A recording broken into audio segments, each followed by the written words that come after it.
Hello everyone, welcome back to another Genshin Impact video. With Kokomi finally back up for grabs, I figured that now would be the perfect time to go over her best team comps. However, since Kokomi is so flexible, it was actually pretty hard paring things down to just 5. So I'm sure if you're looking at other people's top teams, you might actually see a couple things switched around, or maybe even a few teams that I didn't even mention. However, from my personal playtesting, these are the teams that I think are the best of the best. Quick disclaimer, I am using a lot of limited 5-star characters in this video, since many of them are her best in slot teammates. However, whenever there's a reasonable 4-star replacement, I'll make sure to mention it. That way you can still build a decent team with whatever you have available. So whether you're a seasoned Kokomi veteran, or if you just picked her up, hopefully you'll still find this video pretty helpful. Okay, but before we jump right into the teams, let's quickly go over my Kokomi build so that we're all on the same page. My Kokomi has 39,624 HP, 121 elemental mastery, crit rate is irrelevant on Kokomi so let's skip over those. My healing bonus is at 85.9%, my energy recharge is at 142.1%, and my hydro bonus damage is at 75.4. As for her weapons, I will be switching back and forth between her best in slot, the Everlasting Moonglow, and the Thrilling Tales of Dragon Slayers whenever I need an attack buff for one of my other characters. Keep in mind that the prototype Amber is also a very good option, but I won't be using it in this video. As for her artifacts, I'm using a 4-piece Ocean Hued Clam, mainly because these are my best artifacts for her, but you can also use a 4-piece Tenacity of the Millilith if you want an additional 20% attack buff for the rest of your team. My Kokomi is currently C1, but she is perfectly viable at C0, and my talent levels are currently sitting at 9, 10, 10. Okay, but now that we know what we're working with, let's get into the teams. Number 5, Kokomi Vape/Reverse Vape. As you can see, I'm running a pretty standardized Vaporize comp, using Xiangling as my main damage dealer, Bennett as my attack buffer/energy battery, and Kazuha is here to swirl both Hydro and Pyro in order to boost both elements, as well as providing elemental resistance shred. As I've already stated, Kokomi is one of the best Hydro applicators in the game, so it should be no surprise that she's decent on a Vaporize comp. Between her Jellyfish and her auto and charge attacks, it's pretty easy to make sure that you have your enemy afflicted with Hydro at all times, making it easy to get reverse Vapes with Xiangling's burst, and even if the enemy is afflicted with Pyro instead of Hydro, Kokomi can deal decent damage during her burst, even without crits. However, despite saying that this team is decent, it can't be ignored that other Hydro units are just going to deal a lot more damage. Both Child and Mona are a lot more damage oriented, and even Xingqiu can easily replace her on this team. The only real advantage that she does have over the other units is that she's able to provide additional healing, and during her burst she can tank just about anything that the game can throw at you. Overall, this team is decently powerful and definitely reliable, so the only reason why it isn't higher on the video is because she is so easily replaced here, and there are other team comps that utilize Kokomi a little bit better later on in the video. However, for those that do want to run a Vaporize comp but still don't have Kazuha, you can always run the same exact team but then substitute Sucrose, and honestly it still gets the job done. You'll be losing out on elemental bonus damage, but you'll still be getting an elemental mastery buff, so all in all, still a solid team. Number 4.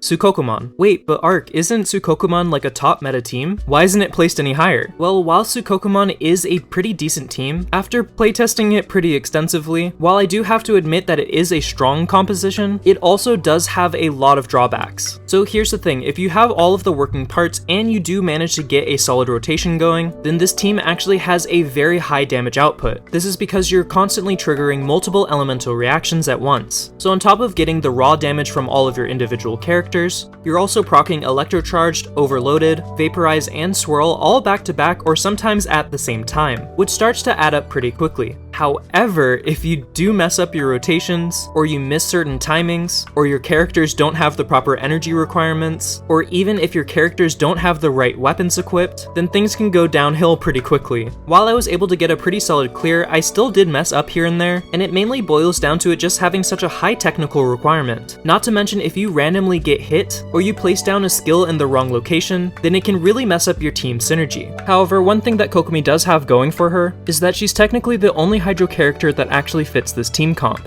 And since all of the other characters are 4 stars, this is actually pretty free to play accessible as well. Overall, this is a great team if you like technical gameplay, but if you aren't willing to memorize a very long rotation, or if you're prone to messing up every once in a while, then you'll probably be better off using another team. Number 3, AFK. So this one's a little bit unorthodox, but to be fair, it actually did really surprise me on just how good it actually is. So the idea is that you're using all characters that can provide off-field damage. Zhongli and Albedo have their skills which constantly proc geo damage, while also providing you a lot of shields. And since you're running double Geo, you're also increasing your shield strength, while also increasing the damage that enemies take. Then you have Yae Miko, who lays down all of her skills to constantly proc electro damage, and you use Kokomi to boost her damage further by providing electro charged. So essentially at all times, your enemy's going to be getting hit by at least one of these skills. And as they start to layer on top of each other, you're actually able to deal a significant amount of damage over time without actually doing all that much. In fact, the majority of the time you're just going to be laying down your skills and using your bursts, only occasionally using your auto attacks whenever something's on cooldown. If I'm being honest, I didn't really expect this team to do all that well, mainly because of the lack of synergy in regards to the elements, but I probably shouldn't have been that surprised considering that Zhongli and Albedo can basically carry whoever you want, since they provide so much passive damage. Another thing that I really liked about this team is that you're basically indestructible. Between Zhongli's shield and Kokomi's healing, I would actually be extremely shocked if you ever died using this team. However, that being said, I would typically recommend having these characters on two separate teams, that way you can ensure your survivability no matter what you're facing on either side. But if you already have decent enough healers and shielders on your other team, and you know you're going to be facing an extremely difficult enemy on one side of the abyss, then pairing Kokomi and Zhongli is definitely a way to make sure that you're going to make it through. And for those that are wondering if there are any 4-star replacements that you can put in, you can very easily replace Yae Miko with Fischl, because they have very similar gameplay styles, and if you don't have Albedo, you can actually use Geo Traveler. This is because Geo Traveler actually has really good synergy with Zhongli, allowing you to proc way more Geo Pulses from Zhongli's skill. It's technically less damage since Albedo is such a heavy hitter, but this team is definitely a lot more free to play accessible, and still gets the job done. So while this team is a little bit out there, if you have all the working parts, then I recommend trying it out and seeing how it feels. It might surprise you like it surprised me.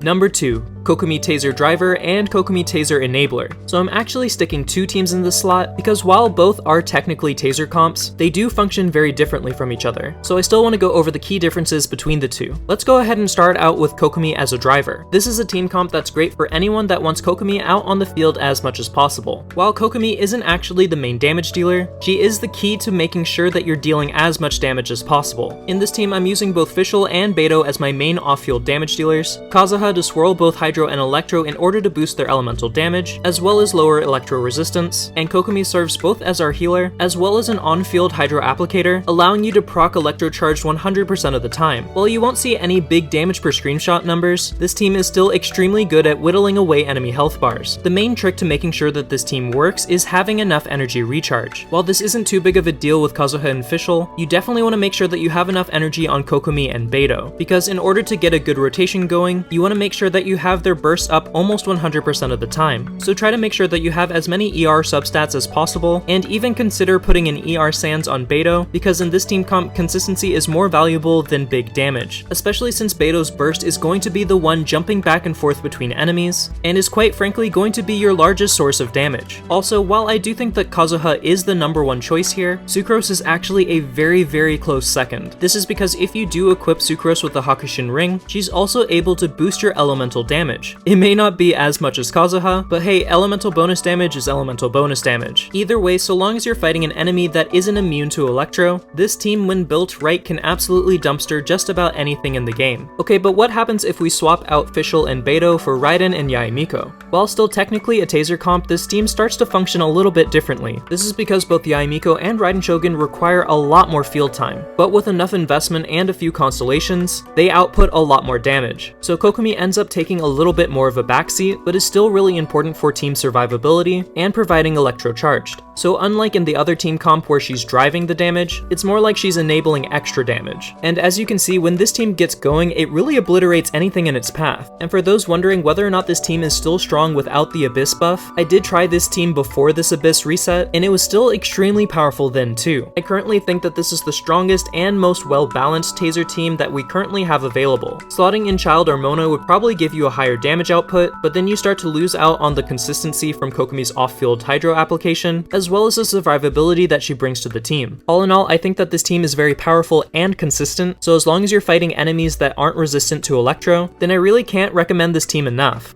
Alright, and that brings us to number 1, Kokomi Freeze. I really don't think that this should have been that big of a surprise considering that Kokomi is easily one of the best off-field hydro applicators in the game, thus making her one of the best supports for both Ganyu and Ayaka, who are two of the top damage dealers in Genshin Impact. While you could substitute both Xingqiu and Mona for Kokomi, you are giving up survivability, and neither of them can provide 100% uptime on hydro application in an AoE fashion. On top of this, Kokomi's role consolidation makes it much easier to build your team, and allows you to go for more aggressive team members in order to deal more damage. For example, since you don't need another healer, you can take out Diona in favor of a character like Rosaria, or if you have both Ganyu and Ayaka, you can actually run them on the same team, leading to much more damage overall even though Kokomi isn't actually providing that much damage herself. But she really doesn't need to provide that much damage when her main job is just keeping enemies locked in place. The biggest advantage of running a freeze team in the first place is making sure that your enemies can't move, allowing you to deal big consistent damage without them being able to retaliate.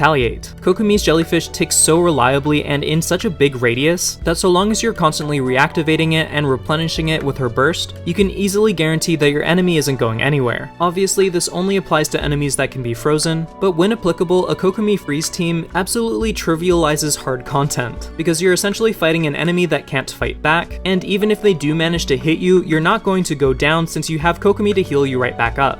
As for her best teammates for a freeze comp, obviously both Ayaka and Ganyu are going to be your top choices for a main damage dealer, since their DPS ceilings are so high and they can constantly be reapplying cryo. As for other supports, you obviously can't go wrong with Shenhe, since she does have good AoE cryo application, while also boosting your cryo damage dealer's damage to their limits. And then the last slot can either go to another cryo DPS, or an Anemo Swirler. I do think that adding an Anemo Swirler is the overall better option, since with the Viridescent set you can reduce resistances, but even more importantly, Anemo characters are just the best at crowd controlling, making it easier to keep all of your enemies in one place. I do think that the top option is probably Kazuha, since he's also able to boost your cryo damage even further, but I do think that Venti is a close second, and in some cases might actually be preferred when dealing with a lot of small enemies. Oh, and for those that are wondering about the 4-star options, if you don't have Venti and Kazuha, you can run Sucrose, and she'll still do an amazing job, and if you don't have Shenhe in order to boost all of your damage, you can always run Rosaria instead. While not as powerful as an all 5-star version, it's still more than enough to take on whatever you need. Ever since Kokomi was added to Genshin Impact, I've almost never run a freeze comp without Kokomi in it. I will admit that Mona does provide more damage, but Kokomi provides consistency and ease of play that I think is extremely valuable. In my opinion, she makes it much easier to build teams, and I think that anyone that does have Ganyu or Ayaka but doesn't have Kokomi, you should definitely consider investing into summoning for her. This way you can boost your current freeze comp,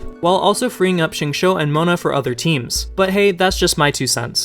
Alright, and with that we've covered my top 5 teams for Kokomi. Do you agree with what I picked out, or did I miss any teams that are worth mentioning? If so, please feel free to let me know down in the comments, cause I'd personally love to know if there are any secret Kokomi comps that are still floating around. Also, if you did end up liking this video, I've also made similar videos for both Raiden Shogun and Yae Miko, so definitely feel free to check those out if you haven't already. And if you did end up enjoying this video or found it helpful at all, please feel free to leave me a like down below, and consider subscribing. I make Genshin Impact videos every week, and I'd love to have you along for the ride. But that's all for now, so until next time, best wishes. Bye.